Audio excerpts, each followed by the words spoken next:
ఒక age sudden of age వరకే heart stroke వచ్చేది అనేది మనం వింటూ ఉన్నాం.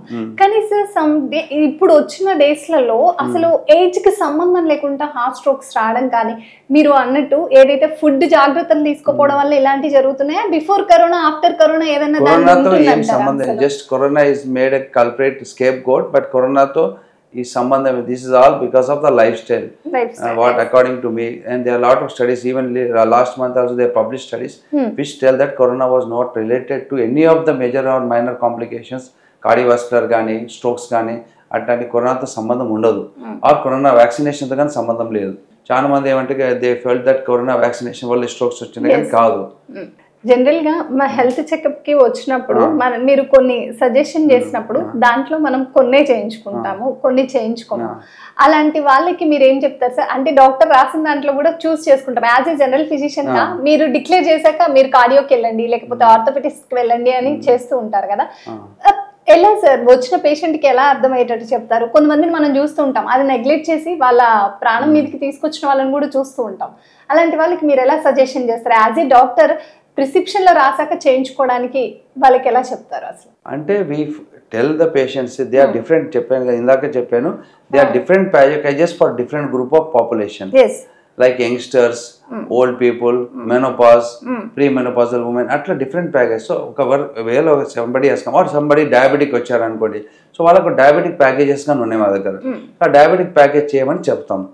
అట్లనే ఒక హైపర్ టెన్షన్ పేషెంట్ వచ్చారు, హైపర్ టెన్షన్, ఎల్డర్లీ మేల్ వచ్చారు, సో అతను వాళ్ళకి పిఎస్ఏ, ప్రాస్టేట్ గురించి టెస్ట్లు ఉంటాయి. అదే ఫీమేల్స్కి అబౌవ్ 40 years అంటే మ్యామోగ్రామ్ అవన్నీ ఉంటాయి. ఎందుకంటే females breast cancer is common. అట్లా డిఫరెంట్ టెస్ట్ ఇంకా మేము అడ్వైస్ చేయడం అనేది చేస్తుంటాం as per age group. But చాలా మంది 50% ఆఫ్ ద పీపుల్ రీసెంట్లీ ఆ హెల్త్ అవేర్నెస్ అవగాహన వచ్చింది కాబట్టి people are doing it. I will not tell they are very alert and they are doing it. It's not a problem, చేస్తుంటారు. But కొంతమంది neglect చేస్తారు, neglect చేసే వాళ్ళు ఫలితంగానే వస్తుంది. సార్ మీ కెరియర్ లో గుర్తుండిపోయే ఒక స్టోరీ ఏదైనా ఉందా ఈ జనరల్ ఫిజిషియన్ గా మీ జర్నీ స్టార్ట్ చేశాక? అంటే రిలేటెడ్ టు పేషెంట్స్ అంటే every day for us is a challenge. Really speaking, గుర్తుండే స్టోరీస్ కన్నా every day is a new case. నిన్న మొన్న పేషెంట్ చూసిన పేషెంట్, సిమిలర్ పేషెంట్ ఇవాళ వస్తే that will be a new challenge for us. So I think I will not specify one single case. Every case is a new challenge, every day is a new thing, every hour is a new thing.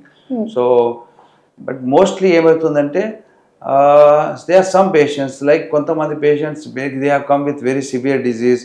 ఎక్కడో దూరం నుండి somebody as అడ్వైస్కి ఈ doctor దగ్గర వెళ్ళండి బాగుతుంది వచ్చినప్పుడు మనం కానీ చెప్పేస్తాం పేషెంట్స్కి that patient is not going to improve, almost 0 chances ఉంటాయి. అట్లాంటి ఒక పేషెంట్ ఒక 1 year బ్యాక్ నాందేడ్ నుండి వచ్చారు. నేను BP not recordable, pulse not recordable అంతే. సో నేనేమంటే వాళ్ళకి ఫైనాన్సెస్ సేవ్ చేద్దాం, ఎందుకంటే ICU stay will be around 1.5 lakh per day, 15 days లో 15-20 lakhs అవుతుంది. నేను ఐ మైసెల్ఫ్ డిస్కరేజ్ దెమ్. కానీ వాళ్ళకి ఎంత నమ్మకం ఉందంటే సార్ మీరు ఏదైనా చేయండి 50 lakhs అని, కానీ మేము ఆస్తిని అమ్మేస్తాం కానీ మేము చేస్తాం. సో అట్లా ఓకే పేషెంట్ విల్లింగ్ కాబట్టి we agreed for that and we started. ఆ పేషెంట్ ఒక 15 days of hard effort and luckily with the hospital financial support we could manage him in very less price, 15-20 lakhs, and patient improved. Even that patient even remembers me every day morning. He sends me a message and he sends me at least one patient in a week. So అట్లా కొంతమంది గుర్తుండే patients ఉంటారు. అంటే మనకే hope లేనిది what factor or what power has help that patient we don't know. అట్లాంటి patient they remember us.